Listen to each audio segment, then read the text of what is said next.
So I wrote to you, I said, Dear Stefan, I could really use my I could really use your help.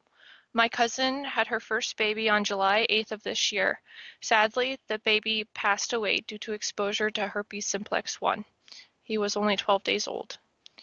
The funeral is this Saturday, and I will be in attendance. I desperately want to say something to comfort her, but I don't think any words can help. What should I say? What can I do? Do you have any advice? I was thinking about writing a letter to her saying to love the memory of her baby strong enough to try again and not to give up. But is that too strong? Too soon? Unasked for advice? I am truly at a loss. I cannot begin to comprehend the grief she and her husband are feeling. Any advice, no matter how small, would be helpful. Thank you. God bless. Right. I'm so incredibly sorry for you and her and the whole situation is I mean heartbreaking beyond words. Do you know I mean I did a bit of reading. Obviously newborns are very susceptible to grave danger from this virus. They lack immune systems that can deal with it, and there's not a lot of medical intervention sometimes that seems to be able to help. Do you have any more details about what may have happened? I don't have any specific details of like how the baby could have possibly been exposed to it. I was doing some more just kind of research myself. I was on a couple medical websites, and testing for herpes simplex 1 and 2 can be very difficult, especially if either the mother or, some of the people are asymptomatic because it can spread through viral shedding as well. And most of the time, how doctors will test for HSV1 is through like swabbing of the affected area, which usually, manifests itself in blisters. And that's the most accurate way to get a diagnosis, but blood work can also be done to kind of find that. But it it's very complex because you can test like the things that I was reading is say like during birth a mother might have antibodies for HSV1 and not HSV2 because this would be like an initial outbreak. Not saying that my cousin has HSV2 because it can also spread just through, say, if someone had HSV1 and maybe kissed the baby or touched the baby, because some of the things I was reading that even staff could possibly spread it to the baby. So I have no idea how the baby contracted this horrible, horrible virus. Um, I just know that the baby was feeling ill and had a high fever, and a lot of the times the babies will stop feeding, and so they took him into the hospital. He continued to decline, and so they emergency got him to a hospital specific for children where he was put on breathing, um, kind of life support, but they, of course, they measure brain scans while on those kind of um, machines, and his brain activity was severely plummeting, and they tried to put him on antibodies and antivirals, but they had no effect. And then he went into organ failure, and that's when he perished Wednesday morning. Oh, it's just appalling. I mean, listen, I mean, I really, really appreciate your sensitivity to what your cousin is going through. And it is hard to know. I mean, I had a guy I worked with when I was up north. He was jogging. He was going to get married. We were working up there in the summer. He was going to get married and in the fall. And he was going for a jog, and a bunch of kids had stolen a truck and just ran him over in this sort of dark country road and killed. And I knew the family, I knew the father, and I mean, it's really hard to know what to, I mean, all your words seem inadequate to the tragedy at hand. So, but at the same time, you don't want to just say nothing because that's also seems kind of cold. So I really do appreciate your sensitivity regarding this, and I, thoroughly appreciate how difficult it is to come up with words that can be comforting. So, I don't have any magic answers. We can maybe sort of puzzle it through together. Mm-hmm. And it's also good not to improv this stuff, like just wing it. Mm-hmm. From what I've heard from people who are going through the grieving process, they want to be heard, they want a witness, and so on. My personal feeling is it might be a little bit too soon to say you can always have another one in one form or another. And I know you're not putting it that coldly, so to speak, but I think it's sort of like if you're going through it. I mean, this is a silly example, but if you're going through a really bad breakup, saying, well, there's plenty of fish in the sea, is almost a way of hopscotching over the suffering that the person is going through. Yeah, it's never very helpful. No, I mean, I for sure, for sure. Now, let's talk a little bit, just before we get into maybe some of the specifics, a little bit about the other untimely deaths that you have, that you and your husband have had experience with. Oh yes, we've had quite a plethora in our lives of untimely deaths. Um, do so I guess the first untimely death was when I was 16. Um, my best friend had a younger brother, so altogether she had four siblings, an older brother, herself, her younger brother, and then her youngest sister, all maybe separated by like 2 years or so. And her brother was also my brother's best friend, so we can just call him Bob, I suppose. So, so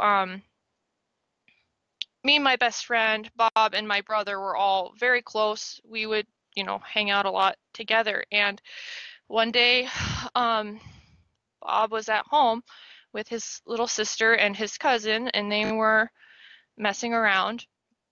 And his cousin was high on weed, and they always kept a loaded rifle in their house because it was their grandparents' house, and when the grandmother was young, she was sexually assaulted. So everyone knew about that gun in that family. I knew about that gun, even though I had never been to that house. And where I'm at, in the United States, it's not uncommon for people to have firearms in their homes. But everyone knew that that gun was loaded. But the cousin decided, either because he was high or I don't know why, he just abandoned all sense, and he aimed the gun at my best friend's brother, Bob. And Bob had said to him, "Hey, that gun is loaded. Like, don't play with that." And he fired it anyway. And it was a low caliber gun. So the thing about guns that a lot of people don't realize is that lower caliber weapons are generally more deadly to people than higher caliber because they don't have an exiting power. So the bullet didn't exit his body. Instead, it played ping pong around, and the bullet bounced against his rib cavity, punctured a lung, and then buried itself in his liver. And instead of calling 911, the cousin fled the scene and left the sister, who I think was, so Bob was like, I want to say 14 or 15, just started like 8th or ninth grade, and left the youngest sister, who I think was probably between like 10, 9 or 10, to call 911, try to perform CPR on her brother who was expiring. And because the cousin, the perpetrator of the crime, fled the scene, the ambulance did not arrive in time before he died due to internal wounds. And I found this out, and of course it was the worst day ever because it was April 1st, so everyone is playing jokes on everyone. And Hmm. I was on the internet And this is when it was kind of before texting, so it was like IM Instant Messenger was big. It's kind of in the very early days of YouTube, so that's how I would spend my evenings after homework is I would get on YouTube and I would listen to music and then I would chat with my friends. And one of my friends IM'd me and said, Bob is dead. And I was like, no, he's not. You're just like, this is a sick joke. Like, you shouldn't joke about that. And then she called me and she's panicking and she's like, could you get a hold of like our best friend and all this stuff? And I was like, oh, okay. So when I called them, they were at the hospital and he had just expired. And then I had to look my younger brother in the face, and this traumatized him for a really long time. And I had to tell him that his best friend was dead. And because he looked at me, which is like disbelief, because he was like, "Nuh-uh, like that can't happen. Like someone can't just be alive and then dead." And I'm like, "No, I'm really sorry, brother, that did happen." And he just like sobbed and he gripped me and he was like, "I don't want you to die." Hmm. And he was very afraid for a long time that, you know, other people were just going to disappear from his life. He's he's doing a lot better now. It's been quite a few years, but it was still quite a shock um, to everyone involved. And um, And what happened to the shooter? he got off. Accidental shooting? It was so when the police were interviewing the oldest brother. So the oldest brother was very, very bitter towards the cousin, obviously, because he shot his brother. But while talking to police, he said that his cousin was retarded in like the slang derogatory term, Hmm. not the actual medical clinical definition. But the police took that as the medical clinical definition, and so he was never brought up on charges or anything. Wow. That's seems like quite a loophole. Um, you think you'd want some verification of that from a professional, but what do I know? All right.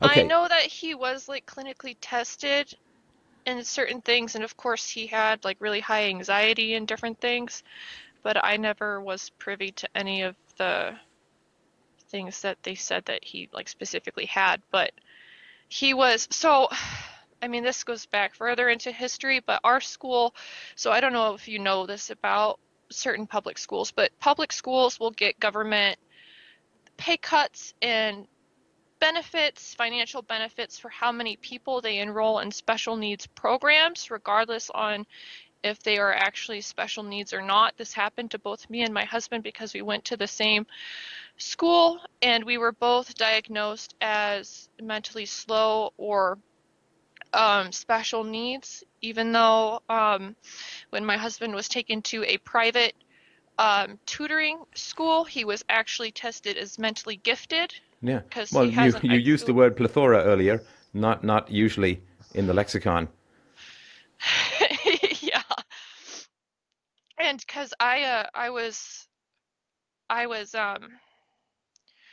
I couldn't read until sixth grade, and I was told my whole life I would never be able to read. And so I remember in sixth grade, they started us, writing our own stories. And I couldn't spell and I couldn't write, but I wanted so desperately to write my own stories because I thought that it was a great escape for some of the stuff that I'd gone through. And so I said, you know, screw these teachers that say I can't, I'm going to do it. And so I just read that whole summer. And I went from the very bottom special needs grade tier in my class to I graduated as top 10 in my class. So there was a lot of misdiagnosing in special needs kids at our school because of the government funding and tax cuts, and he was a part of that program. And I mean, it didn't do anyone any good because of the No Child Left Behind policy. He was allowed to graduate even though he never turned in any assignments or did anything, but that's like a whole other ball of wax. Right. Okay. Okay. Your friend died at 22. Your husband's best friend committed suicide age 22. Yes.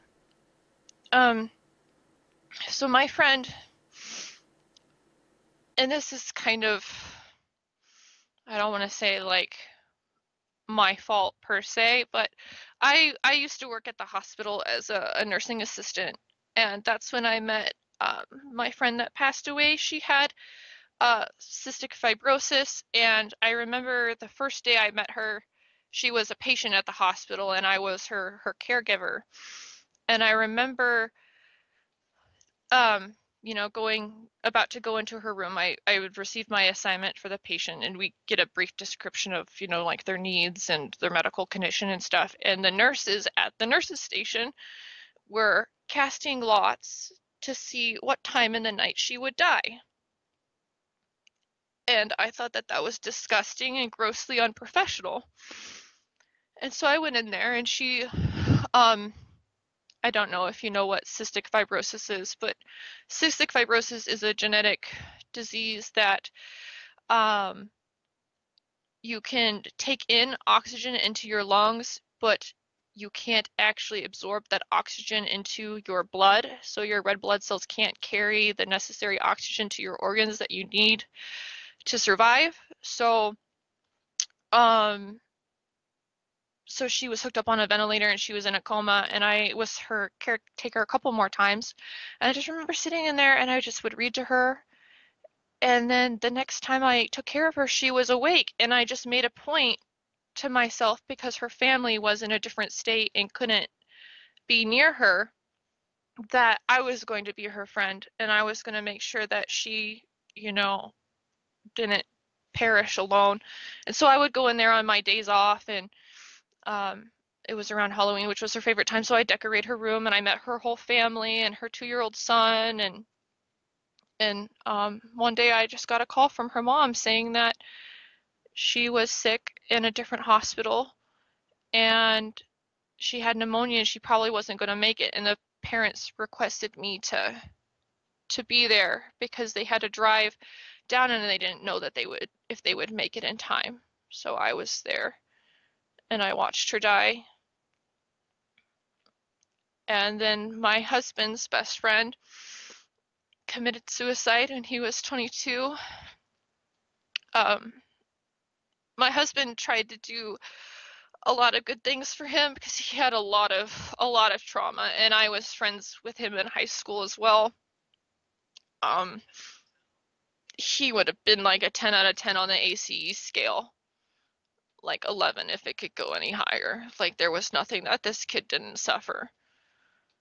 And he was addicted to marijuana, and my husband would constantly kind of have interventions for him and be like, "Hey, let's go up to the country house and we'll play video games all night long, and you're not allowed to, you know, smoke weed or anything while you're up here with me, but you'll get, 3 meals a day and what have you." And he had been in prison once before, for marijuana.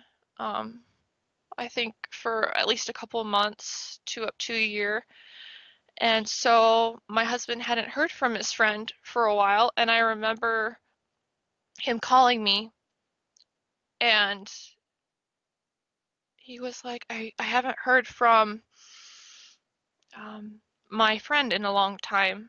I hope I hope he's not in jail, or if he is in jail, then he's okay. And I was like, well, because he had made a promise to him the night before that they were going to play an online video game together. And he's like, well, my friend never like breaks his promises. He's always there. And I'm like, well, maybe just give him some time. Maybe something came up. And then the next day, um,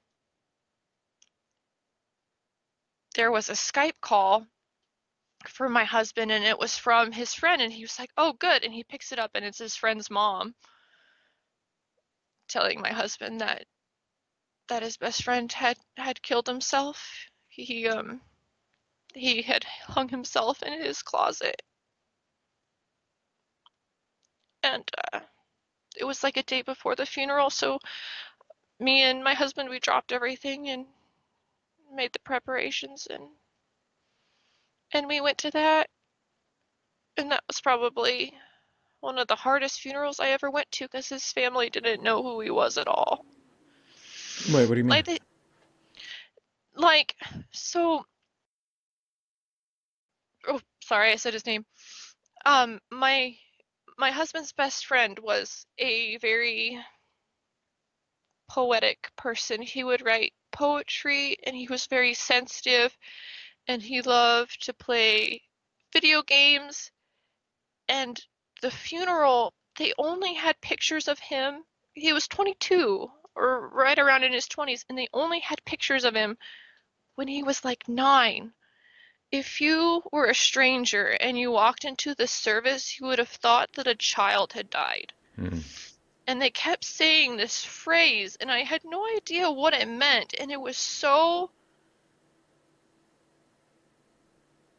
irksome. They just kept saying that he was all boy. He was all boy. Like he liked to play sports, and he was really outdoorsy. And he wasn't anything like that. He But was of very, course, it was that lack of visibility that probably contributed to his nihilism, right? hmm like no one could see him. And even there was one story. So one time, my husband's best friend was walking or he missed the bus. So I live in the Midwest, so towns are very spread apart. You have to take a car really to get anywhere unless you already live in town. And the high school that we went to was a country town, so all the small neighboring towns and even the big city that's closest to us, a lot of the kids would go to this school. Well, he lived in the big city and he missed the bus one day. And his mom said, "Well, you have to go to school, so you better walk." And so he started to walk to school. It's like a 15-mile walk just there. And one of the teachers drove up and saw him walking on the highway and picked him up and drove him to school and drove him back. But no one said anything about it. No one called the police. No one talked to the parents. Like when that kind of abuse is so blatant and in your face and like no one does anything, it's kind of hard to not be nihilistic. Yeah, no, there's a moment of despair when you realize that you may not be able to escape a crazy family into a sane world. Yeah, and like I said, he was single mom, kid, boyfriends in and out of the house, rapey boyfriends, boyfriends that molested him. So there was no sin that wasn't committed against him. But he was a very sweet boy. You and your husband do seem to have a wee bit of a habit of, in a sense, caring for the doomed. Yeah. Yeah, we do. Why do you think? I mean, it's some real good that you've done, so I'm not saying it's a bad thing in and of itself, but it's a bit of a down current on the old emotional buoyancy, right? Yeah, that's why I left the hospital job and I Right, started right. working in food service, other things like that. So me and my husband both have pretty extensive ACE scores. I believe mine was a 7 and then my husband's was a 8 or a 9. That's for those who don't know, that's the Adverse Childhood Experience score. So you can go look that up just because I'll always get those questions. So what does an ACE mean? Okay. Well, I'm Yep. sorry about all of that, of course, right?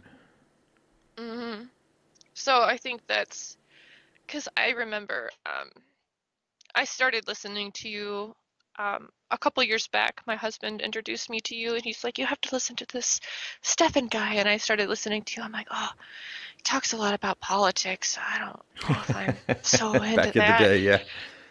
But then I because um, I used to have a hard time focusing on kind of like you have a very like low and relaxed, like calm voice. And so when I first started listening to you, I'm like, oh, I'm falling asleep. Yeah, I can see that. I'm sorry, but because I used to like really heavy rock to drone out things, but then while I was in my college painting course, I started listening to your call-in shows, Mm. and I was like, oh, these people are so dysfunctional. I can't believe people like this exist in the world. And then the more I listen, I'm like, oh, that person's a lot like me or how I acted in this situation. And I'm like, oh, I've been really judgmental towards these people that are actually a lot like me. I can learn a lot Right. about myself through all these people. And so I would have a really bad habit of making friends of like coworkers and stuff that were alcoholics and really wild. And I remember having this one friend, and I'm like, I just can't stand to be around her. And my husband looked at me and he's like, do you know why you're friends with her? And I'm like, no, I have no idea. He's like, well, she's a lot like your mom. And I'm like, yeah, but I don't really like my mom, so why would I be friends with her? And he was like, well, you're trying to save your friend, so you're trying to save your mom. And I'm like, oh, well, that makes a lot of sense. Well, and now, of course, with regards to your cousin, you want to be able to, in a sense, save her from her grief and Hmm. don't know how. And that's, I mean, acutely uncomfortable. Like, and I'm with you there, like completely. Like, I mean, I tried to save a crazy mother. I just spent 15 years trying to save a crazy world.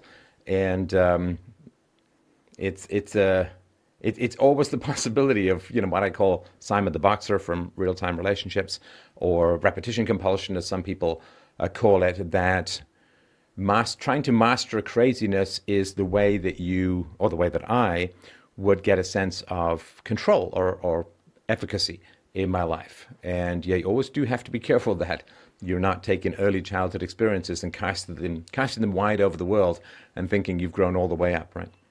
Hmm. And I know that I've had like a personal problem with projection in the past. Like I would like when me and my husband very first started dating, like I would put like how I would feel in the situation onto him, and he wouldn't feel that way at all. So like for an example, we've never really fought, but like one of the early things that um, happened to us is a conversation that I think men and women have a lot. Conversation that men and women have a lot is I made a statement to my husband saying, I feel fat. And my husband looked at me, he's like, well, then work out. And I'm like, oh, he thinks I'm fat. Oh. Right, And I and freaked out. the important part there is not the fat, but your feelings, right? Hmm. Why do you feel fat? What happened? What changed? Hmm. And then my husband was like, well, it's so obvious that you're not fat, but you feel that way. So if you work out a couple times, you'll feel better. But he was very problem solution, and I was very emotional Yep. driven. So I would project that onto him. And now through through your help and just like listening to a lot of the call-in shows and more of men's side of things, I'm able to project less, but I can at least recognize when I'm projecting now, because that's what I was worried about with my cousin, because I try to put myself in her shoes even though I have no idea how to even come to terms with that. But I just remember not wanting to be particularly crowded when the other kind of tragedies had happened around me. But that doesn't necessarily mean that she won't want to be like what she feels is crowded is different than what I would feel is crowded. So she might need more of that support, but I'm projecting my more isolationist view on it. Right. So, Yeah, we'll get to that in a sec. It just something popped into my head regarding the statement you had. I feel fat, and your husband like, here's the solution. mhm, So if you want to understand man as a whole, like we evolved to be hunters for the most part, and so you can think of two guys, Bob and Doug, out there in the woods, and they're trying to hunt deer, right? mhm, And Bob says, hey, look over there, there's a deer. And Doug says, I don't see the deer. What's Bob going to say? It's right there. Right. The solution, like, because he sees that the guy who can't see the deer, his problem is he can't see the deer. So he'll say, like, it's right past that tree that looks like an old man bending over with the, and Hmm. it's, it's kind of hidden in the bushes and so on. And so the problem is that Doug can't see the deer, so Bob wants to help him see the deer, right? It's a technical problem of perception, right? Of direct Hmm. perception, right? Hmm. Or as opposed to, maybe Doug then says, no, no, it's not that exactly. I feel bad that I can't see the deer. And then Bob's like, I don't know what you mean. Yeah, yeah, I'm because then trying it's to like, help no, it's you right over see. there. Like, because the thing is, Bob is thinking that Doug can't see the deer, and so just tell him where the deer is. He sees the deer, the problem is solved. But Uh-huh. if Doug is going through an existential aging crisis, that his distance vision is beginning to fail him, and he's wrestling with questions of mortality and his utility as a functional hunter if he can't hunt as well anymore, and whether he's getting too old, and what's going to happen to his attractiveness, and what's going to happen to his status in the tribe, and all of that, Hmm. right? So I can't see the deer. It could just be just I can't quite figure out where it is, or I can't see the deer because I'm aging and mortality and status in the tribe and attractiveness and life cycle and all of that. And so for a lot of times, the man is thinking that the woman is saying, I can't see the deer, right? And he's like, it's right over there. And then the problem should be solved. But sometimes, of course, the woman is saying, well, I can't see the deer because my eyes are aging and mortality and all that kind of stuff, right? And so Uh-huh. one of those is a simple solution. It's right over there. The other one is a lengthy conversation about the cycle of life and mortality, which kind of, brings us back to, I guess, the original question. But knowing the difference between those two things is really important. I think it's really important for women because I don't know about all women, but I know in my experience, at least from the awful, awful advice that my mother gave me, is like, no, it's the man's duty to understand you and your needs, and you have like no duty to understand him. And I think that a lot of the problems that are in relationship nowadays is just men and women's inability or unwantingness to understand one another and to just embrace our differences. Yes, I think that's very true. So, I mean, your question, like you say, I feel fat. Well, you didn't say I am fat. You didn't say I've gained 10 pounds. You said I feel. And so the key part there is, okay, what's my relationship with food? Am I overeating because of some emotional challenge? Is there some trauma that's reawakening itself through physical laziness, perhaps a lack of desire to exercise, maybe an incipient depression or low self-esteem? Like, so you're not sitting there saying, well, my butt's hanging a little low. You're saying that there could be a whole lot of complex stuff going on, of which the feeling of weight gain might be just one tip of the iceberg, right? Hmm. Right, Yeah. right, right. No, and understanding those two things is really important. I remember once in my business career when a job had been quoted with it was 10 hours to hook this my system up to an external database, to export the data, have the external database run its program and re-import the data and keep a history and so on, right?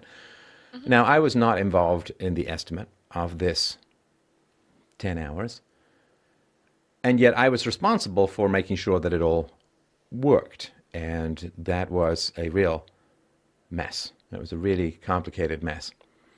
And it just, I blew past the estimate, and the customer was not particularly happy. And, the salespeople never like going back to ask for more money, but I'm responsible for budgeting and all of that.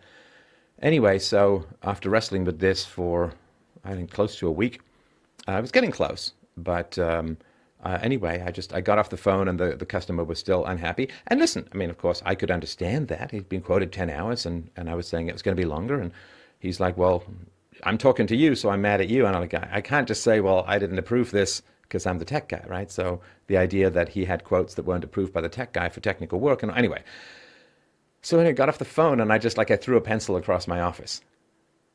And I was really upset. And the upset, of course, wasn't over the 10 hours versus the number of hours that I was working on this, I went out for lunch with a friend of mine, and we had like a nice, juicy 2 hour lunch talking about all of the problems in the business. And it went pretty deep. And it went deep, of course, not just in the business, but into my history, my childhood. Like it just, there's sometimes it is just the tip of an iceberg. Like if you have kids and you're walking along the road, particularly if it's a gravel road or a dirt road or a path or something like that, your kids will usually be rock collectors. Like they're just shiny rocks, cool rocks. Maybe there's gold in this one. Oh, maybe there's a fossil. And so what happens is you spend about an hour going about 100 yards because you got to stop and dig up all these little stones. And sometimes, of course, what happens is you try and dig up a stone, looks like it's just a little stone, but it's the top of a big boulder, right? And you can't, like you're either going to try some way to dig all the way around it or you just can't get it out of the ground. And knowing the difference between the pebbles and the boulders in conversation, even though on the surface they may look similar, is pretty important. It could be, of course, the case that it's a stone. You just pick it up, oh, yeah, just lose a little weight. Yeah, it's probably a good idea. Or it could be something deep and major, and knowing those two is pretty key. And of course, all the gradations in between. So I just wanted to sort of mention that because I do know that a lot of people have these challenges when it comes to communication in relationships. And a lot of people, and men in particular, feel that they just want to, just pick up a pebble, right? And it's like, whoa, that thing's huge. How far down does it go? How wide does it go? And then suddenly, like you see these videos of if there's a flood, someone walking along and then they suddenly walk into a manhole, open manhole or something, and bloop, they just kind of disappear into the depths. And knowing the difference between the two is kind of important.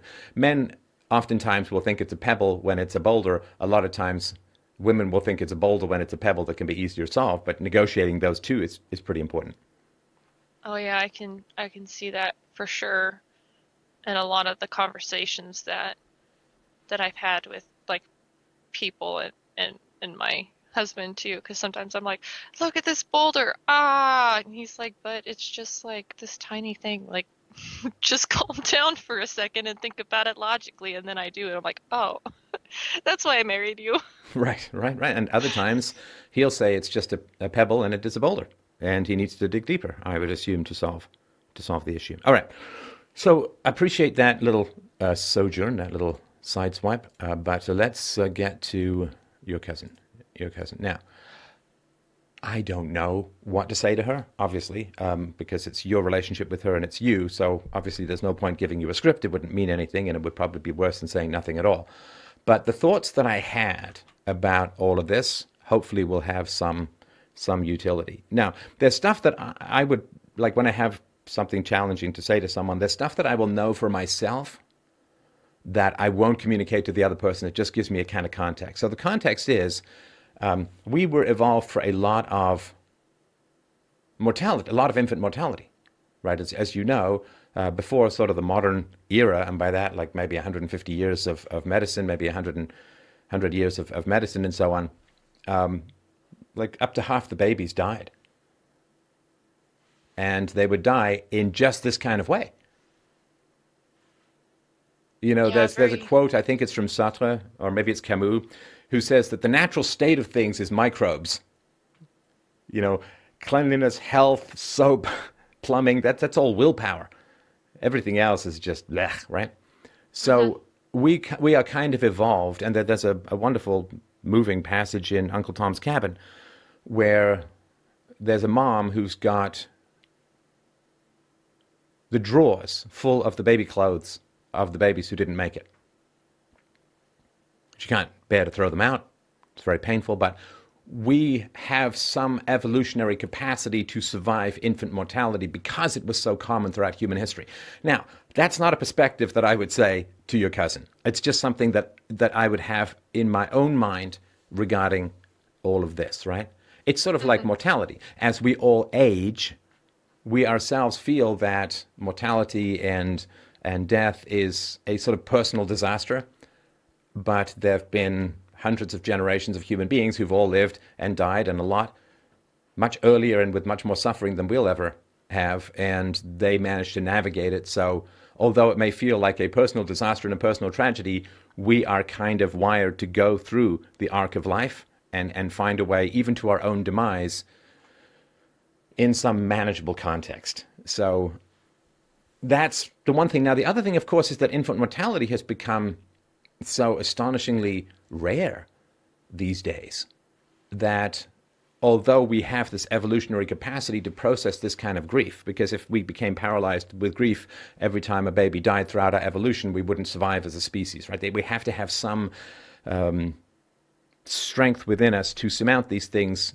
just evolutionarily speaking. But because they've become so rare, the horror of the situation has become so intense and so personal that that's the challenge I think that she's facing. You know, if we had a 50% infant mortality, you know, there's some cultures, they don't even bother naming a baby till it's 6 months or a year old. Why bother? Well, that's where, like, the traditional birthday comes from, is it was before it was a naming day, Right, and that's most right, that's people right. would. So we didn't even really get attached to all of that stuff. And it's just so crazy because, like, really advanced, like, children's hospitals, because I've worked at a lot of places that, we raise donations for these hospitals, and you wear the premature diaper on, like, your work vest, and it has a little sticker on it that says, ask me about this diaper. And it's just this tiny little diaper. It looks like it would barely fit on, like, a Barbie doll. And these are little preemie diapers that mothers will give birth and, like, barely over their second trimester, and they can save these little babies that weigh like maybe 3 pounds. And one of my coworkers, he had his girlfriend was giving birth, and his baby's intestines actually formed outside of the baby's abdominal cavity. So the hospital was able to perform a surgery and, you know, get everything, all the plumbing back in order, and the baby lived. And so when you're surrounded by these almost miracle They are miracles relative recoveries, to all of our yeah, history. Absolutely. and Absolutely. you have these miracles, so your hopes are so high because the infant death rate is so low, which is so great. I would not want that to change at all. Um, but yeah, so that just almost makes it even harder because you hear about these miracle babies that can live. Right. And then you're like, wow, it's just a little virus baby, was born healthy, normally, no heart problems, no, signs of illness, like just happened to get a fever at home. And then it's like just a gust of wind, like sweeping the dust away, and just all of a sudden it's gone. Yeah. Yeah. No, when I was a kid, I knew a family. The daughter at the age of 2, perfectly healthy, gets meningitis. Half her brain is gone, and it's. I mean, that's a never-ending, in many ways, kind of tragedy. So, um, yeah. So we are not particularly great at understanding the fragility of life these days. We've had, and we've had this kind of congenital inability to, I won't say process suffering, but to look at someone who's suffering and not feel, well, we must move heaven and earth to stop that suffering. I mean, obviously, you can't do anything to stop this woman suffering because you can't turn back time, you can't make the baby alive or anything like that. But just as a whole, I'm sure that she has it within herself to deal with this loss. And so it will always be a source of immense pain for her. But we have found ways in our evolution to survive. I mean, sometimes the deaths of half a dozen children, back before birth control, when there was this sort of mandate to not avoid pregnancy and so on, when women could lose 5 or more babies over the course of their life. And Hmm. that's still part of who we are. It's not like those genetics have completely vanished. And again, this is nothing I'd sort of say, well, compared to history, like that's not going Hmm. to help her at all. But I think just as a whole, it is always a big challenge as to how much we participate in the horror that people are experiencing. Because if they're experiencing horror and we're like, oh, this is the worst thing, in a sense, that's a beast we feed within them. And again, Mm-hmm. this has nothing Yeah. to do with anything you would say to her. But I think it is kind of important to remember that while this is a tragedy virtually beyond words, we do have the capacity to survive and even to some degree flourish after these kinds of situations. And that's always the big challenge is how do we turn these kinds of situations from the sinkhole of horror that could take us down forever to something that can give us a renewed commitment to life. That's always the big question. And so I'll just give you the thoughts that I've had and you can let me know what you think. So, there's two aspects to life that are, I mean, you obviously get them to a large degree despite your youth because of the history that you've had with people who've died. But we are both innately decaying and intensely fragile as human beings. And, you get hit by a bus, you get a sudden ailment. Some people, like your kid goes to a party. I was just reading this in the paper the other day. Your kid goes to a party, you come home, or the kid comes home, and next thing you know, everyone's infected with COVID, and most people are doing okay, but the dad ends up on a ventilator in the hospital. He can't breathe, right? Or the Broadway star who got COVID and lost a leg and ended up dying. He played tough guys in Broadway musicals, I think it was. And so we are innately decaying in that we're gonna grow up, we're gonna age. My entire sprinting at full tilt days may be behind me because when I sprint full tilt, it's like it feels uncomfortable afterwards. It's not quite pulling a muscle, but it's just not quite solid, right? And do my bike machine, I do leg pushes, and I'm trying to stay. But 54 coming up. It's just the way of all flesh, right? So we are going to decay. We are going to fall apart.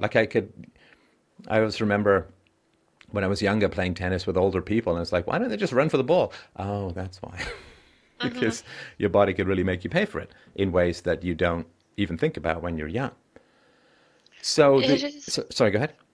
Oh, I was gonna say that it is just wild that, because like when you're a child, you think that everything kind of stays the same because you're growing at such a faster rate than everyone around you. Mm, I remember one of the best compliments I ever paid my dad is I was at my grandma's house and there was a picture of him in high school and he had a mullet perm, which is kind of funny because he has a mullet to this day. And I was like, Daddy, look, you look the same from when you were in high school. And he was so excited because he was, in his late 30s or whatever. right. But now I'm watching him and he's still a very fit man, but like, hair starts to get thinner and you have to work out twice as hard to keep that muscle. So just like that Well, and that I have to, I really, just over the last maybe 4 to 6 months, I've had to pull back about 10% on my workouts. I just have to because mhm. I can't keep doing the same. I mean, I've been basically doing the same workout since I was 17 or so, off and on, and yeah, it's just not the way things go. And it's not, if you keep injuring yourself or keep getting aches and pains, it's not going to help your exercise much at all, right? So that's just natural. I mean, obviously, even Arnold Schwarzenegger doesn't do the same workout that he did in his prime. Guy wrecked his knees with all those deep knee bends and all that. So I don't think he juices like he used to. no, I would hope not. I would hope not. And I think it's something that, gosh, even Tiger Woods was saying the other day when he was asked, "What do you regret?" He's like, "Well, I really regret running so much in my 20s because my knees are just destroyed, right? Because it's really, Yeah. really rough." So the general decay, because she's a young woman, because you're a young woman, because this was a baby, that's not, I think, part of the general equation. But there is something about giving birth that reminds you of mortality, right? Which is, oh, look, here's a new baby. Why is there a new baby? Because I'll be gone one day, Hmm. right? That's why, right? It's like your old car is not very happy about you shopping on Auto Trader for a new car because it means he's going to the junkyard, right? Yeah. And it's the same. So there is an intense sense of mortality that is associated with just becoming a parent. And a lot of people who are really alarmed or scared by mortality will avoid things that mark the passage of time. Because the passage of time, there's that old Friends episode where Rachel is turning 30 and she's dating some goofy young guy who rides skateboards in the hallway and stuff. And it's depressing, right? Hmm. And I did a show recently with my daughter about, oh gosh, that woman from, she was a girl back in the day, the Harry Potter. Oh, Emma Watson. Emma Watson, thank you. See, a couple of years ago, I'd have had that right on the tip of my tongue, I'm sure. But, she's passing 30 and Taylor Swift's hitting that. And a lot of people like to avoid that kind of stuff. And avoiding becoming a parent is a way of avoiding mortality. Because why do we need babies? Because we're going to die. Why do we need new people? Because the old people don't make it. And we have, of course, sealed away a lot of, old people go into old age homes or you barely see them or whatever it is. So we've kind of sealed off that late conveyor belt falling off the cycle of life thing from people, right?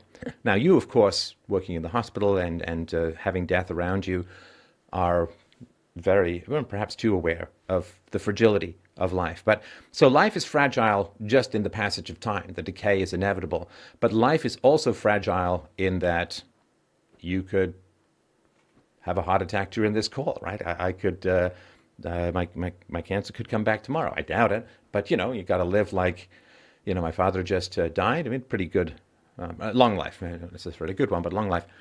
And so for me, the question with regards to this awful death of this baby, it is a complete reminder of the fragility of life.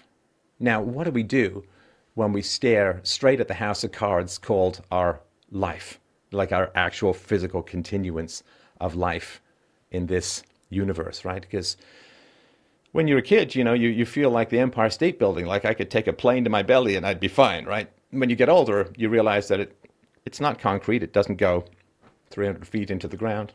It doesn't have steel buttresses. It's a house of cards. And, we can do things to protect ourselves and exercise and eat well and so on. And that does a lot. But we are a house of cards. This baby was a house of cards. Like one person with one cold sore kisses the baby one time and the baby burns up in a fever and dies within a couple of hours. I mean, that is the fragility of life. And it is, frankly, tough because we either live these shallow lives avoiding the reality of that, which has become impossible for her and, of course, has been impossible for you for some time, as is the case with your husband. We didn't even get into his father's death a couple of years ago in a motorcycle accident, but I think we kind of get that we're aware of the fragility of life. And what do we do with the knowledge, the sort of deep knowledge of how fragile life is? For me, it wasn't that I was surrounded by, I mean, I do remember as a kid playing, I lived, it sounds like a fancy schmancy thing. It wasn't. It was a rent controlled low rent. It was called an estate, which is a bunch of council homes.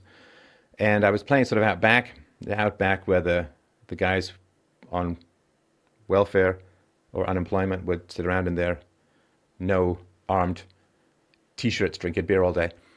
And I was playing back there and kids were like, there's been a car accident. And I ran up to the street and there was, in fact, on the main road, there was a car accident and they were pulling a woman out of the car and she did not look good, man. She had blood all over her and it was not, I mean, it's the kind of the pulling her out of the car, and you're thinking like maybe there's no bottom half to her, so like it was that bad, right? I mean, Hmm. and of course I was a little kid, and I don't know what happened and all of that.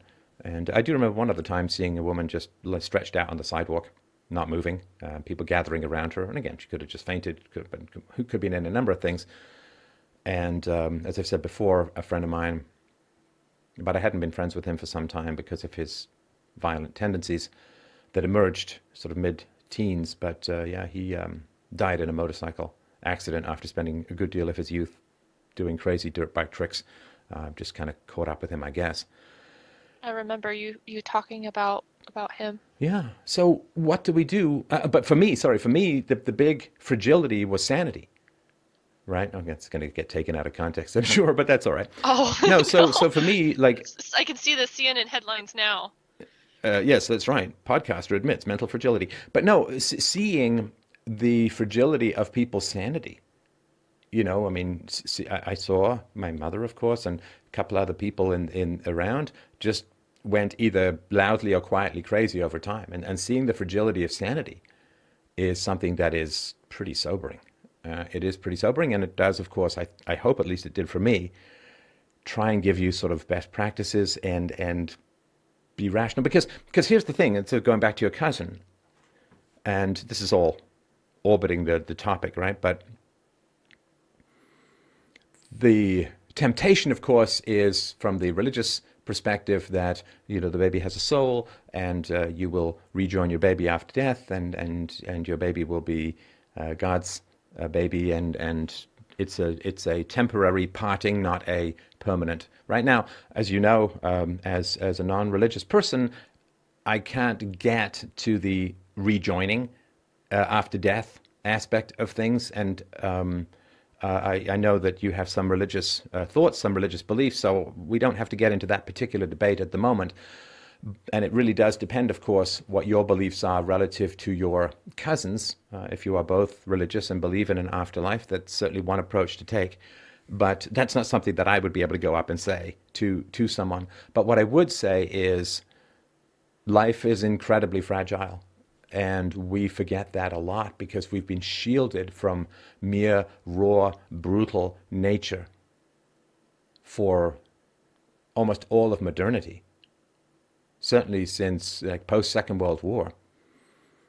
I did a speech many years ago at the University of Toronto called Mother Nature is a Sociopath. And she kind of is, right? I mean, this stupid microbe, this virus, rather, sorry, this herpes simplex 1 just tears through the baby and ends the baby's life. But there's no malevolence. It's just reproduction, reproduction, reproduction. And so we have been kind of shielded from the raw brutality of this kind of stuff a lot. And when it does, the lightning does strike, particularly in this kind of context, it just reminds us that we are all to some degree hanging by a thread.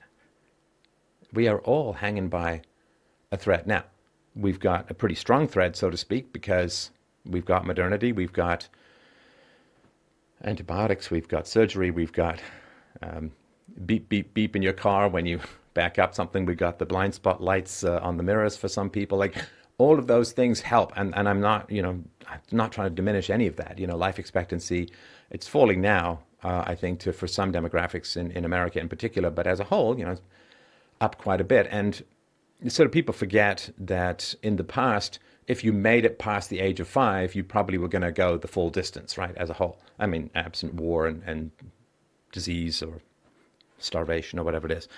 So we have been shielded from this for so long that we kind of think of life as a whole lot more robust than it really is. But this is a very powerful reminder of just how fragile we all are. Oh, now I got Sting song in my head. But and so what do we do with that knowledge? What do we do with this very deep and very powerful knowledge? A, of the inevitable decay, and B, of the bottomless fragility of our existence.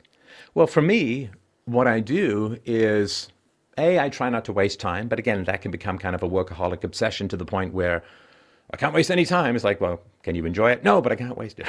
So that's, got to have your relaxing and enjoyable time too. But in particular, to me, the brute force decapitation scenario that's either a short term through some disaster or illness or long term just through the passage of time, that reminds me to truly invest in and maintain the quality of my relationships. That's really, really important for me. I mean, what can you get out of something so absolutely terrible in this context? Well, I think you can get out of this life is short, we are very fragile, and don't leave things unsaid that need to be said.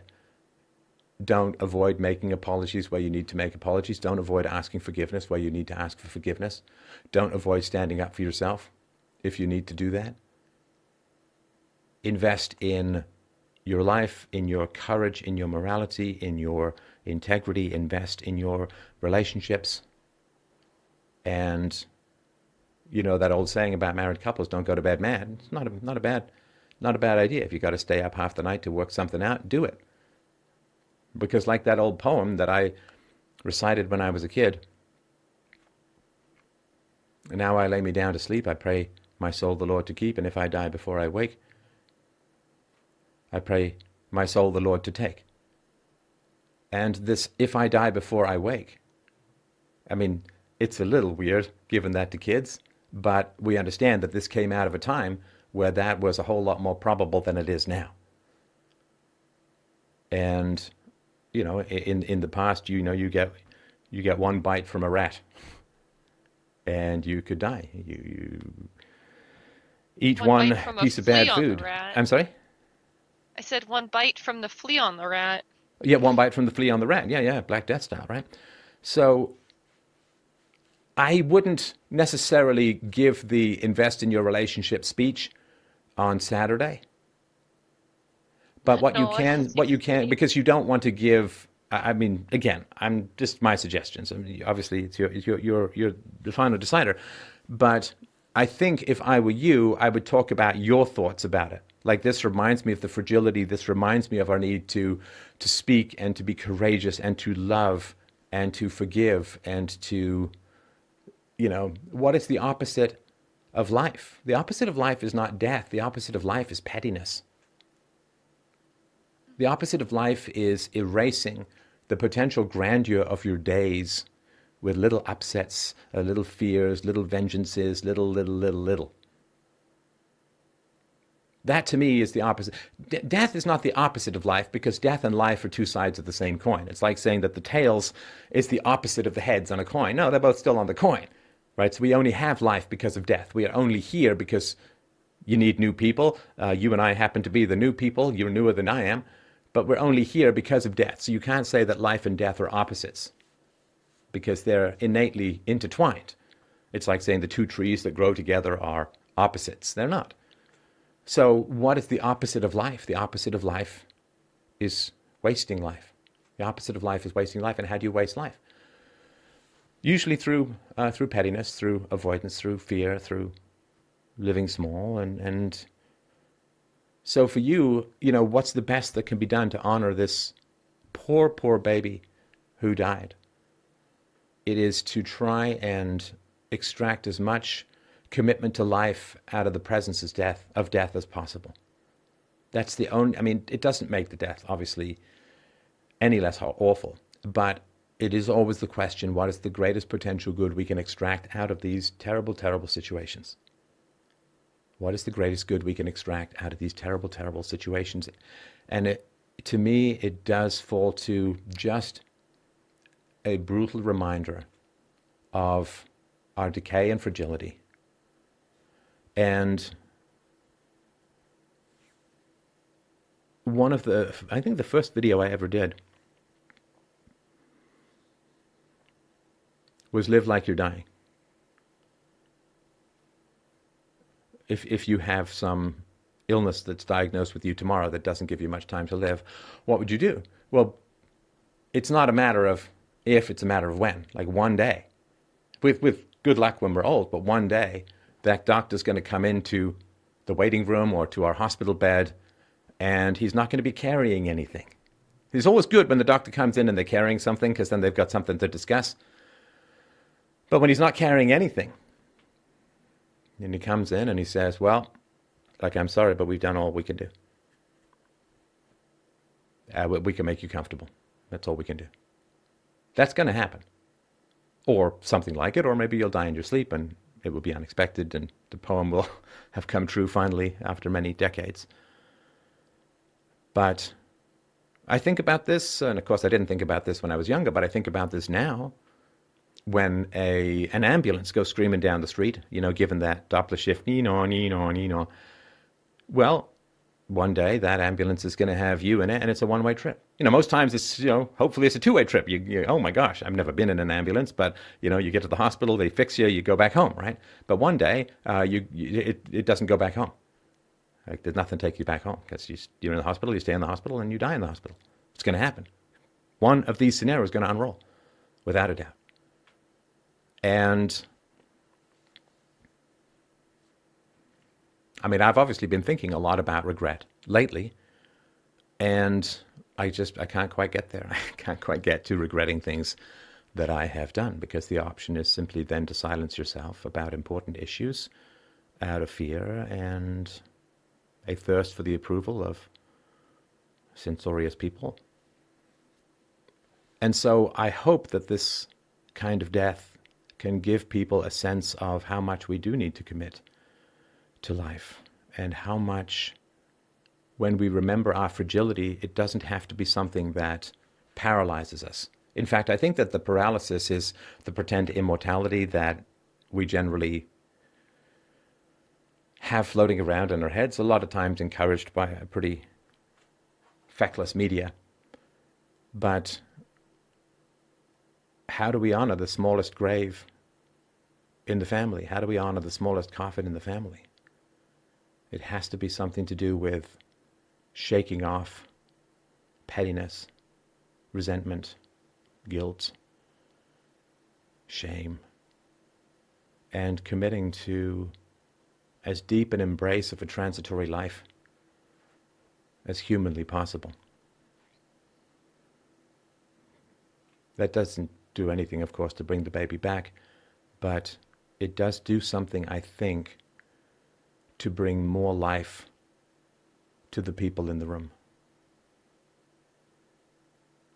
I think that's really profound. I think that is a big place where there's an answer in there to at least, because what I was struggling with, and it was a dangerous mindset, and my husband pointed it out to me, and luckily since he pointed it out, I've been able to deal with it. But there was a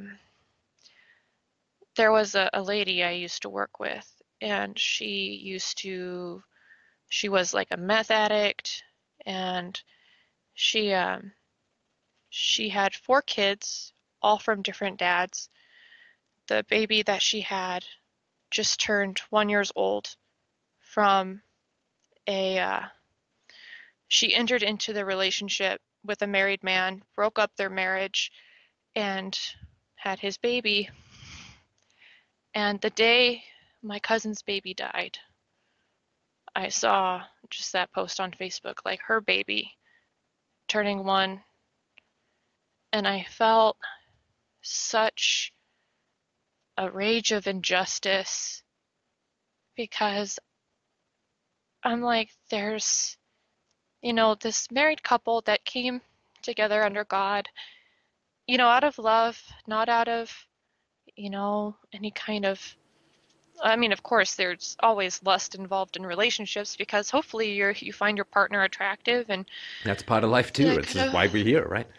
hmm but it's like, so how come the meth and, the meth addict who broke up a marriage for selfishness, her baby gets to live and this other baby doesn't? And that's like, life's not fair. Like, I understand that, but it's still just hard to not feel that injustice. And that is a very dangerous mindset. And I think that's one of the great temptations, is to feel that way, and is a way to, because even with all of the other deaths that me and my husband have both gone through, there was always someone at fault, or like a reason behind it. Like, even like the suicide, there was that profound suffering. And how my husband's father died, a lady just pulled out in front of him, and he was a skilled motorcycle driver, but he couldn't get out of the way in time, and he just slammed into her, and she also didn't, even though she got community service, even though she didn't look both ways. She just pulled out in front of someone, and he tore his aorta. And with my friend who was in the hospital, like, she had a genetic disease that was progressive, that is known for its horrible peaks and valleys. Like, they look like they're soaring on top of the world, they don't need oxygen, and then suddenly they, get a cold or get pneumonia, and then they're in a coma on the vent. And, like, of course, like, the virus is what caused the baby to die, but it's not like, even like with my friend, it was the cousin that pulled the trigger. He had a choice in it. He chose the wrong thing, but then it's easy to cast a blame on someone or something, and that's, like, I think the easy default way that people handle grief. And so I think the admission to the innate decay of humanity and just the fragility of humankind, I think that there is a lot of grace in the understanding that, because people don't really talk about grief. Even my friend, the matron of honor at my wedding, in the middle of my wedding preparations, she miscarried her baby, and and like, women, they don't talk about their miscarriages or how it impacts them. And of course, I mean, I just, like, I told her, I was like, don't worry about anything. Like, I'm here for you. I took over her planning kind of schedule. It was easy. We made it work. We're very, very close. Um, but you know, it's just such a different kind of thing to have this little one that didn't. Right. No, and the miscarriage thing, of course, that's still something that is beyond the realm of most science. Like a significant proportion of pregnancies, as you know, end in miscarriage. I've heard a variety of estimates, 20%, 30% or so. It's way more common than they make it seem, because even so, I was working in a like the restaurant industry in middle and upper management, and it's pretty physically demanding work. And most of the women that were pregnant either had very complicated pregnancies due to the stress, or they miscarried. And so that's when me and my husband, we've been trying to become pregnant. I haven't had any luck so far, but I made the choice to go ahead and leave that field, even though it paid extraordinarily well. But I thought that the stress alone might Mm. might terminate a pregnancy, and I kind of weighed the paychecks as opposed to the risk, and I kind of thought, um, any risk of that might wouldn't be worth it, because I don't know if I would have been able to forgive myself because of that. You look for the cause of death, so you can either try to avoid it, or, put blame. And I think that is just the temptation of trying to rationalize death, instead of at least recognizing that it is a part of just our human fragility and our decaying nature. Well, and or the woman you knew who was the drug addict who'd broken up a marriage, who had a child and the child lived. See, I mean, this is something that I thought about in my Christian days, and there's still a pretty solid Christian part of me. And it goes something like this. Why are we good? Why do we tell the truth? Why do we honor virtue and try to embody it? Why do we do that? Well, we don't do it because we shouldn't do that because we're afraid that our babies are going to die if we don't. Hmm. You can't bargain with truth or virtue. It is something that should be pursued. for its own sake. And so saying, well, if you're bad, your baby's going to be more likely to die, that's not virtue anymore because you're not choosing it Mm-hmm. for its own sake.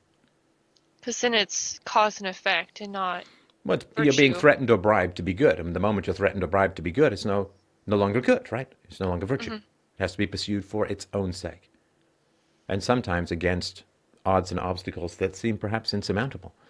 But we do It's have to kind of pursue like, virtue for itself. And if we're like, well, but my baby's much more likely to survive if I'm good, well, then you're pursuing the baby's survival, which is perfectly understandable, but the virtue is not for itself then.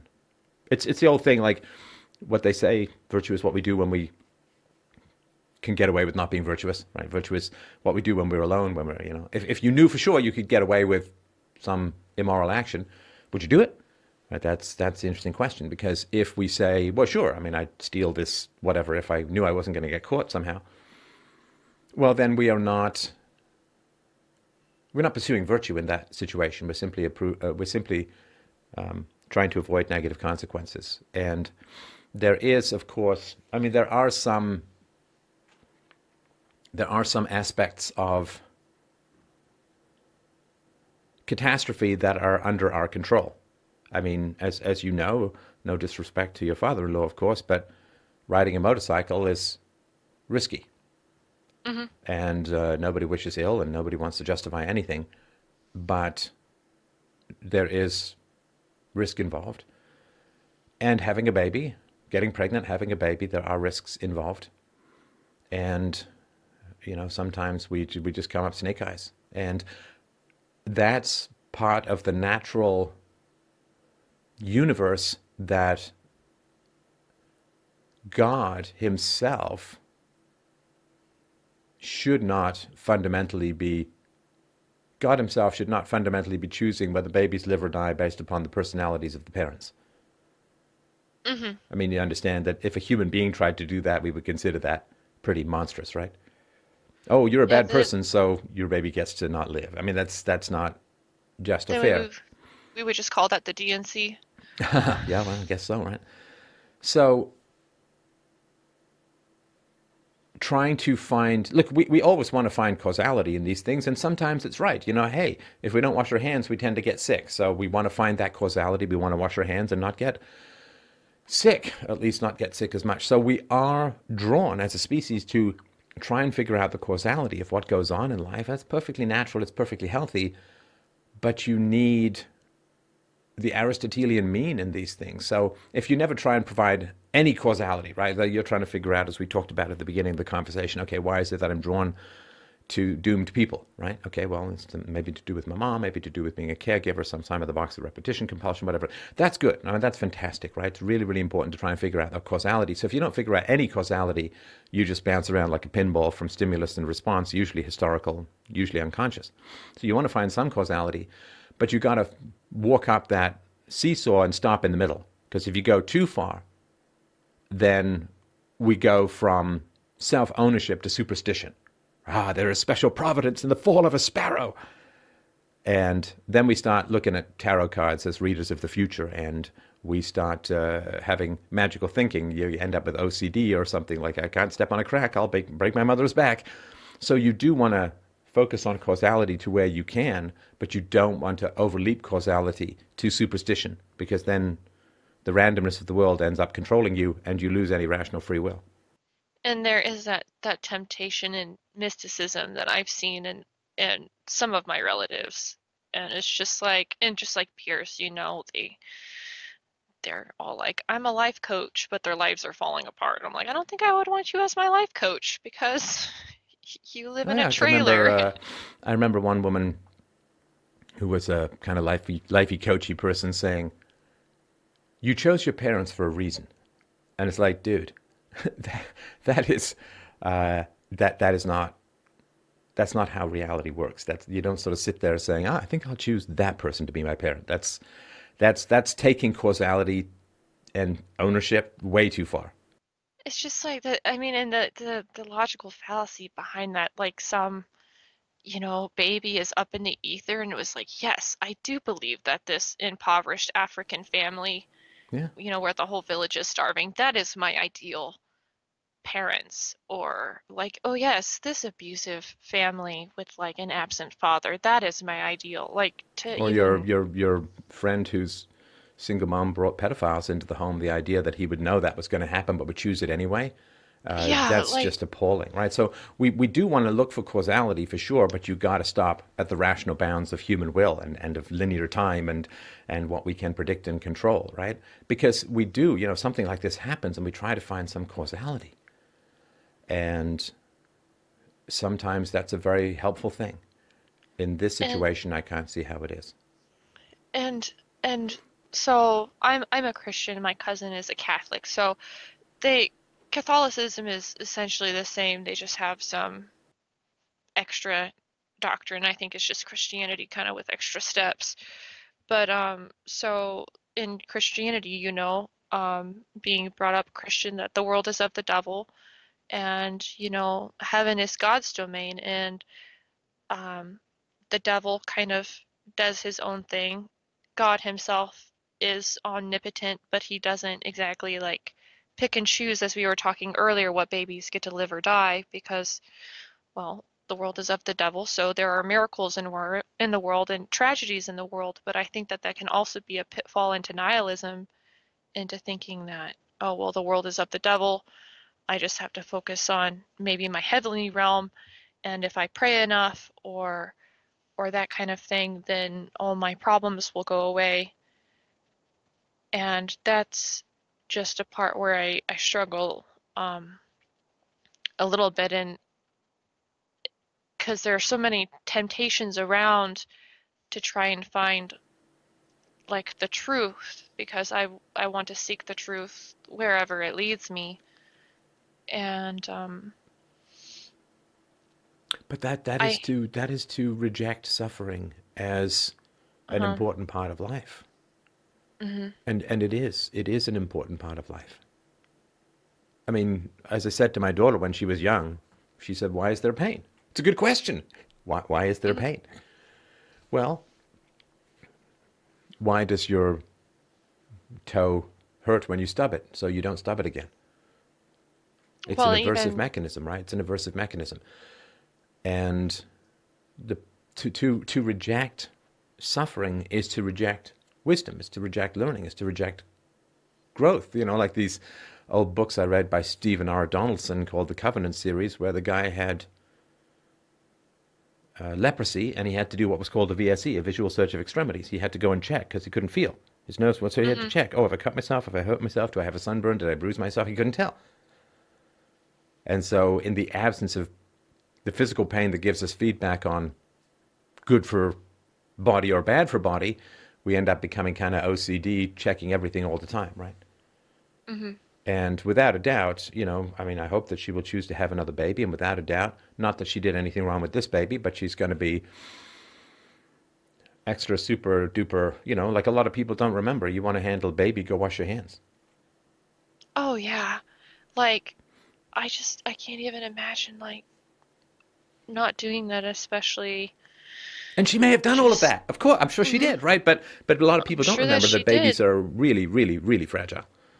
Well, and I don't even think that the baby really had a whole lot of exposure to people outside of the immediate family, because I mean my family is a very, very large kind of a traditional Catholic style. Like I have like 42 or more first cousins. So by blood, because my father, including, has 11 brothers and sisters. So, but but me and this cousin, the cousin that had the baby, we were really close growing up. The rest of us were kind of spread out. So, I think that she just had exposed the baby to maybe like the immediate family. I don't know of any of my It could family just, I that. mean, it's just most likely extraordinarily bad luck. It seems that way because I was doing just some research and it was like less than 1% of babies die from this kind of. I was looking Oh, at, even if they're infected, right? yeah, Yeah.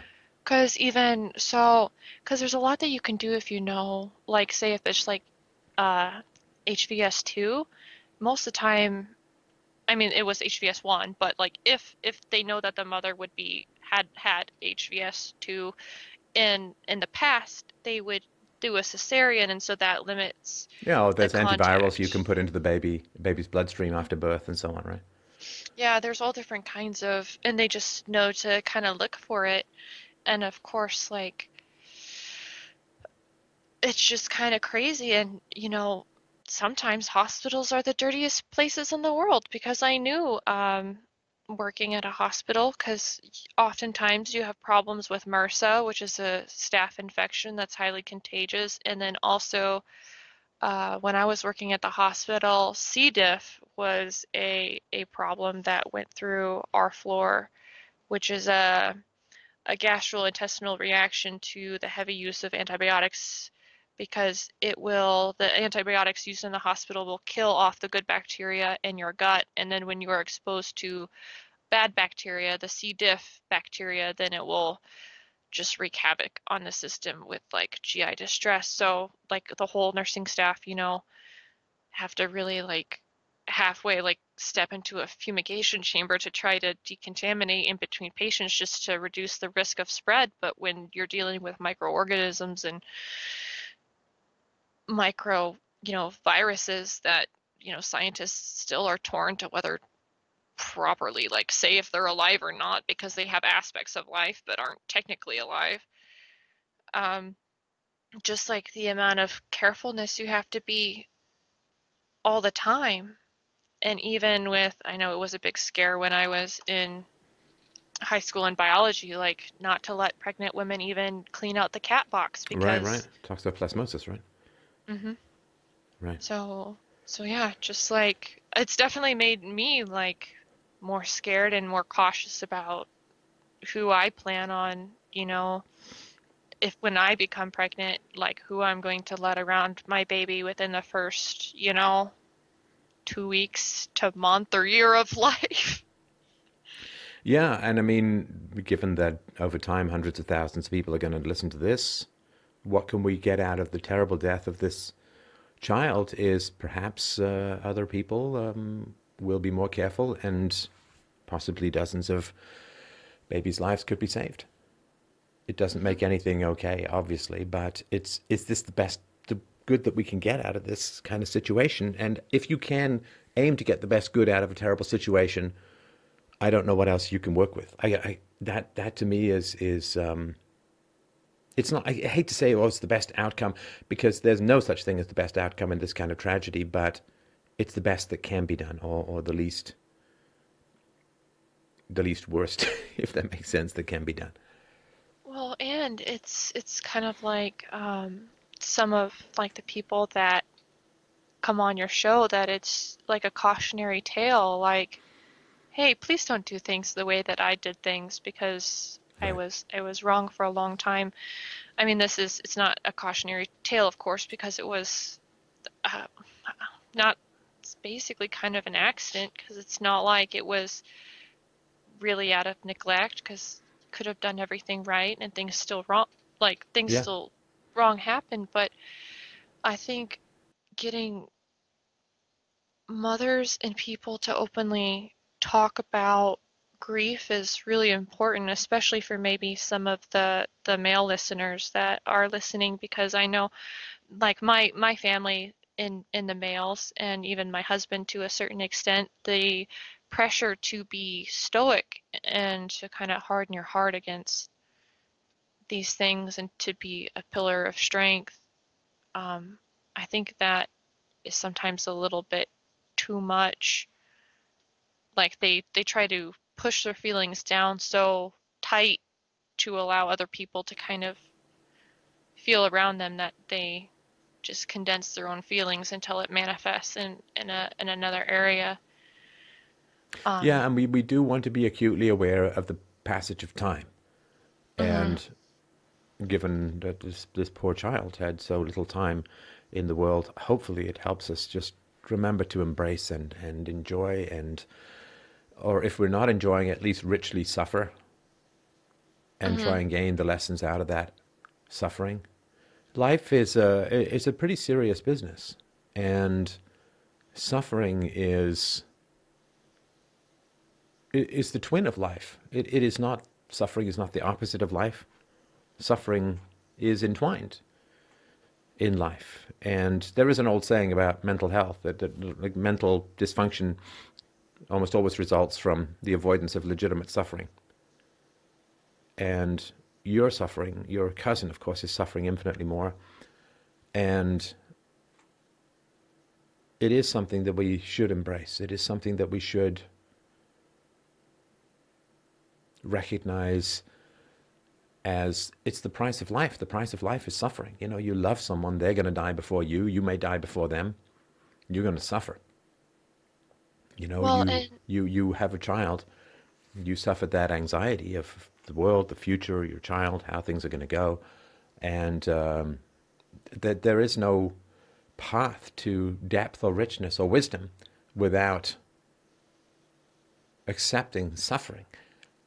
And yet we have tried to inoculate ourselves against suffering through distraction, through drugs, through promiscuity, through inattention, through vanity. That's all just like putting a house of cards up on a train track thinking you're going to stop the train.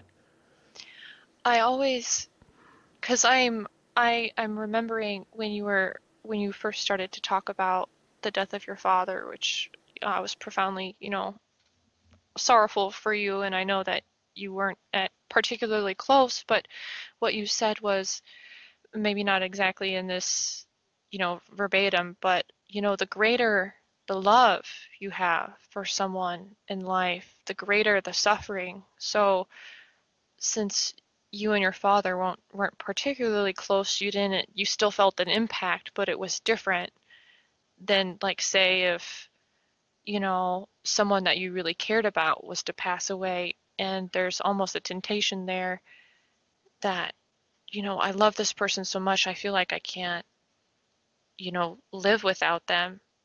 But you have to be grateful for the love that you had in life, and you have to, I feel, hold on to that love despite the grief and the pain of them passing.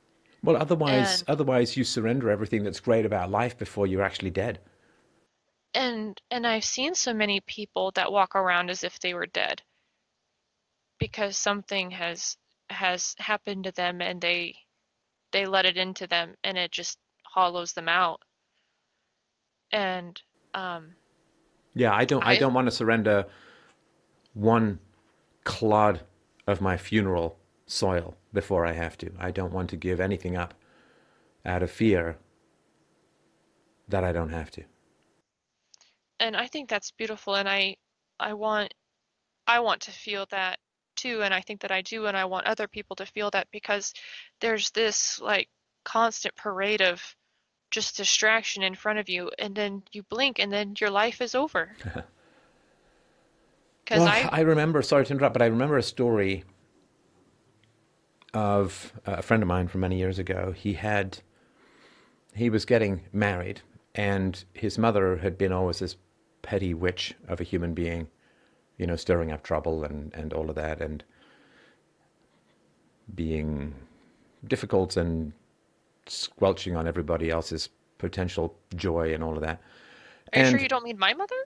well, maybe long lost friend.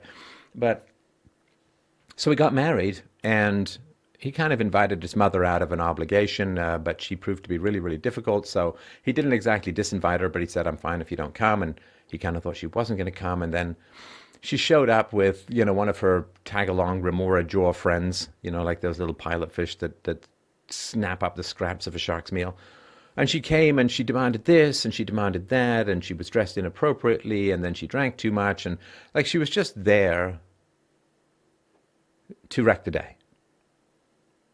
I mean, just a bitter person who sees happiness and immediately wants to, like you have a fire and you're going back in the house or you're going back in the tent, you have this fire, you got to make sure the embers are out, otherwise it could be dangerous, right? So she's like, oh, there's a fire of happiness. Well, I can't let that go because that's dangerous, so I got to pour as much water and vitriol on it to put it out. And I just remember that story. I remember him telling me that story. I was in my mid-20s, and I just remember thinking, he was older than me, and I remember thinking, gosh, so you can still be in your 60s and 70s. I think she was in her late 60s or early 70s. You can be that age and you can still be a complete and total joy killing minister of doom and gloom from the kingdom of woe is me. Like you can just be a complete joy killer, even at that age. There's no guarantee that you gain any wisdom from getting older. You might just entrench your pettiness and become more destructive. Or as the old saying in King Lear, that thou shouldst not have been old before thou were wise. And the idea that life could just continue on that way, or I remember being on a bus once and seeing some 60-year-old woman having a stupid fight about nothing with her 80-year-old mother, Hmm. and just thinking, I bet you they've been doing this for 70 years. Well, that's she's been doing that for, yeah, so 60, 80, 50 years. They've been doing it for 50 years, right? Half a century, they've just been having these same stupid fights, and nothing's changed, and nothing's jumped the track, and somehow their very obvious mortality. I mean, the older woman was kind of croaking. You could see sort of one foot in the grave and this swirly, dark whirlpool of death coalescing up around her legs. But you could just completely miss that you're going to die. You could just completely miss that you don't have forever to correct your mistakes. And I just remember looking at that thinking, oh man, I cannot, I can't end up like that. Like, I don't care what happens in my life, but I can't end up like that.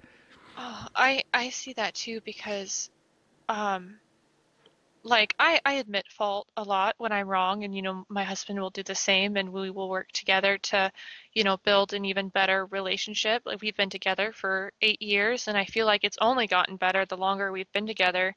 But I was thinking about that the other day about how people can just live their lives like that, and I broke it down to three categories. You can correct me if you if you disagree with this premise, but it was just something I was thinking about. I broke them down, and this was just like not just with life suffering, but just kind of like political laziness and just like lack of self-knowledge. But I broke it down into the ignorant, who they don't know what to believe because they've been told a lot of different things all their life. It's kind of like an NPC class. And then there is the willfully ignorant, who they know that they have a problem, but they choose not to deal with it. They willful, um like by a choice they remain ignorant, and they're just totally opposed to any other facts that you might bring to the table, any counter arguments, and aren't willing to change their opinion at all. And then there's the pretend ignorant, that they really know the truth, but they won't admit it to Mm. anyone. And it's kind of like certain political affiliations, like say with welfare, for example, like they know that it's bad for the poor in the long run, but they pretend that it's a solution, um, for impoverished people. They pretend that it's going to help, and they get the ignorant or the willfully ignorant to buy in at really the expense of their own freedoms or their own self-knowledge or their own self-improvement. And Right. so that's how I was rationalizing it the other day. I thought that. Yeah, it's like the ignorant, the avoidant, and the sophists. Yeah, I can Yeah. see that. Well, listen, I'd love to chat more, but I'm cognizant of the listeners' time. I mean, obviously, can't give you a speech. It wouldn't make any point if I did, but is at least this kind of perspective helpful in terms of thinking about what you might say? Yeah, I think it's really profound. I think of course I think the funeral will be really sad, and I'm sure that there will be a lot of people. It's going to be a very, high stressful time. So I think that, I'll give my condolences, and um I'll think about what I want to say, and then maybe when things calm down for her, just thinking about the importance of maintaining the relationships that really matter. I'll just, reach out to her on Yeah, a yeah. more Just personal how level. you doing? What are your thoughts? How did you sleep? Did you have any dreams? How's your heart today? All of that kind of follow up, I think, is really important when people are suffering like this. Well, I mean, in Es- general as a whole, but particularly in these situations. Well, especially like the long term, because in the different kind of, grief things that I've gone through, it's kind of like a hot potato thing. It's like everyone jumps on it right away, and then Oh like yeah, a then week it's gone, passes. right? And I don't think that's not how grief, because even, the Jewish people had a tradition that if a spouse had died, then they grieve for a year to 2 years, and that is your official grieving period, and we kind of lost that. Now you're lucky to get 3 days off of work. So I think And that there's that always this just, vague annoyance. It's like, well, aren't you better yet? I mean, yeah, aren't you better yet? Like how come you're not just like, oh yeah, and it's different because different people deal with grief in different ways. Some people like to work, and some people, can't even get out of bed. And it's like you were talking about, that chronic fatigue is also I mean, last night you were talking about it as a potential long-term effect of COVID, but it's also a potential long-term effect of grief. And so making sure that your family members are like taking care of themselves and doing all that. So I think if I put my own personal touch, and we were close when we were kids, so kind of maybe rekindling that yeah, might be you can have a beneficial. renewed commitment to a relationship that can again, what good can you extract out of this difficulty? Hmm. Well, thank you so much for your time. I want to just express my absolute gratitude, and so happy to talk to you. And thank you so much for your help. And thank you for giving me this, little time on the platform that you work so diligently to make, You're so very we can welcome, help and more please let me. people. Please, I mean, probably just don't even bother passing along my condolences. I think they're implicit, but because she Hmm. probably doesn't want to, some stranger or whatever. But I really do appreciate your time today, and do drop me a line and let me know how it goes. Excellent. Thank you so much. All right, take care.